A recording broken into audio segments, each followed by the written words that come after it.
ছোট বোনকে আজকে জন্মদিনের সারপ্রাইজ দিলাম। সে তো ভীষণ খুশি আর আমরাও অনেক বেশি এক্সাইটেড। যদিও আয়োজনটা একদম ছোট্ট, তবে অনেক বেশি স্পেশাল। আমার অনেক দিনেরই ইচ্ছা ছিল বোনের জন্মদিনে ছোট্ট করে সারপ্রাইজ অ্যারেঞ্জ করব, আর সেই জন্যই বের হয়ে পড়লাম আমি আর আমার ননদিনী। বাজারে যাব, অনেক কিছু কেনাকাটা করতে হবে, তারপরে সারপ্রাইজটাও অ্যারেঞ্জ করতে হবে। তবে বাজারে যাওয়ার আগে প্রথমে আমরা চলে আসলাম ইউনিভার্সিটিতে। এই জায়গাটা অনেক বেশি সুন্দর, চারিপাশে গাছগাছালিতে ভরা। আমার পরা সুন্দর এই গাউনটা শুট করলাম, এখানে কিছু ছবি তুললাম, সুন্দর কিছু ভিডিও নিলাম। যে সুন্দর গাউনটা আজকে আমি পরে আছি, এটা আমার বিজনেস পেজ মাহাতে তোমরা পেয়ে যাবা। গাউনের কালার কম্বিনেশনটা আর প্রিন্টটা অনেক বেশি সুন্দর। এই কালারটা আমার নিজেরও অনেক পছন্দের। হাতাতে ইলাস্টিক করা আছে, চওড়া একটা বেল্ট থাকবে কোমরে, সব মিলিয়ে রেগুলার ইউজের জন্য একদম পারফেক্ট। আর আমি একটু ডার্ক কালার একটা হিজাব রেখেছি, হিজাবটাও থাকবে একদম 90 ইঞ্চি লম্বা। সুন্দর এই গাউনটা তোমরা আমার পেজ মাহাতে পেয়ে যাবা। পেজটা আমি ডেসক্রিপশনে মেনশন করে দিব। ঘেরটাও কিন্তু অনেক থাকবে। গাউন পরে শুধু আমার ঘুরতে ইচ্ছা করতেছে।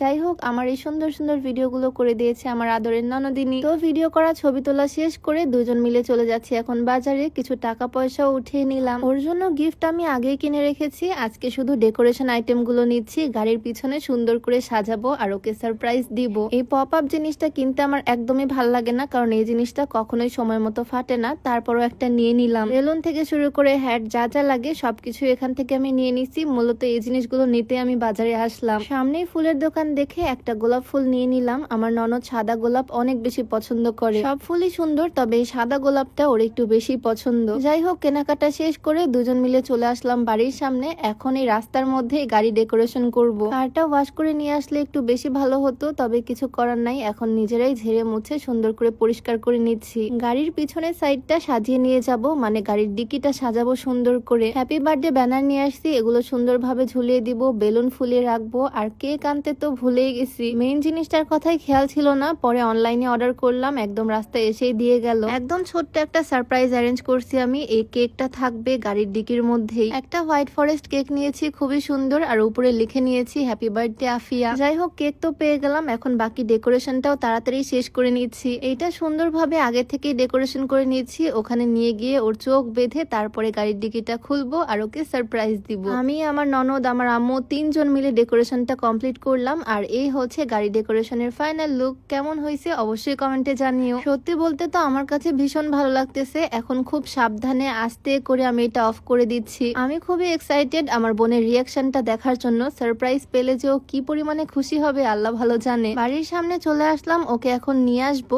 তার আগে তোমাদেরকে একটু বলে দিই, তোমরা যদি ওজন বাড়াতে চাও, একটু হেলদি হতে চাও, এই সাপ্লিমেন্টের কম্বোটা চাইলে ট্রাই করতে পারো। এখানে থাকছে একটা বাদাম নিউট্রিশন সাপ্লিমেন্ট আর একটা চকলেট শেক। বাংলাদেশে বিএসটিআই কর্তৃক অনুমোদিত হয়, কোনো রকমের সাইড এফেক্টের ভয় নাই। এই দুইটা প্রোডাক্টের কম্বো তোমরা পেয়ে যাবা শেক অ্যাভিনিউ ফেসবুক পেজ থেকে। পেজটা আমার ডেসক্রিপশনে মেনশন করে দেওয়া থাকবে। আমি বাড়ির মধ্যে ঢুকিনি, ওকে শুধু বের করে নিয়ে চলে আসলাম বাইরে। এখন ওকে সারপ্রাইজটা দিব। আম্মু ওর চোখটা ধরে রাখছে, আর এদিকে তো আমাদের অ্যারেঞ্জমেন্ট আগে থেকেই করা ছিল। সবাই মিলে একসাথে ওকে উইশ করলাম, সাথে পার্টি স্প্রে। আসলে ও ভাবছিল সকাল থেকে আমরা যেহেতু আসিনি, আমরা হয়তো আসবো না বা আমরা ওকে উইশ করবো না। এইরকম সারপ্রাইজ হয়তো আশাই করেনি। এইদিকে পপ আপের অবস্থা দেখো, যেটা সঠিক সময়ে কখনোই ফাটে না। যাই হোক, সারপ্রাইজটা পেয়ে তো সে খুবই খুশি। আর এখন সবাই মিলে একসাথে কেকটা কাটবো। প্রত্যেক বছরই একবার করে বার্থডে আসে, আর প্রতি বছরই ওর বার্থডেটা আমরা একটু স্পেশাল ভাবে সেলিব্রেট করার চেষ্টা করি। আমাদের সেই পিচি ক্যামেরাম্যান দেখো এখন কত বড় হয়ে গেছে, সামনের বার বার্থডেতে আরো বড় হয়ে যাবে। যাই হোক, সবাই ওর জন্য দোয়া করো যাতে ও আরো অনেক বড় হয়। সবাই মিলে ওকে একসাথে উইশ করলাম আর বার্থডে কেকটাও কাটলাম। তবে লাস্ট মোমেন্টের জন্য না আমরা কেউ রেডি ছিলাম না। লাস্টে দেখো ওর অবস্থা। ও যেহেতু একদম নর্মালি ছিল, কোন রকমের মেকআপ ছিল না, তাই ইচ্ছা মতো ক্রিমও মাখিয়ে দিছি, কারণ এমনিতেই ও একটু পর ফ্রেশ হবে। ওর অবস্থা তো একদম জোকারের মতোই হয়ে গেছে। যাক, আলহামদুলিল্লাহ, ছোট্ট একটা সারপ্রাইজ অ্যারেঞ্জ করলাম আর সেও অনেক খুশি। তোমাদের কাছে ভিডিও কেমন লাগলো অবশ্যই কমেন্টে জানিও। দেখা হয়ে যাবে নতুন কোনো ভিডিওতে। সবাইকে আল্লাহ হাফেজ, আসসালামু আলাইকুম।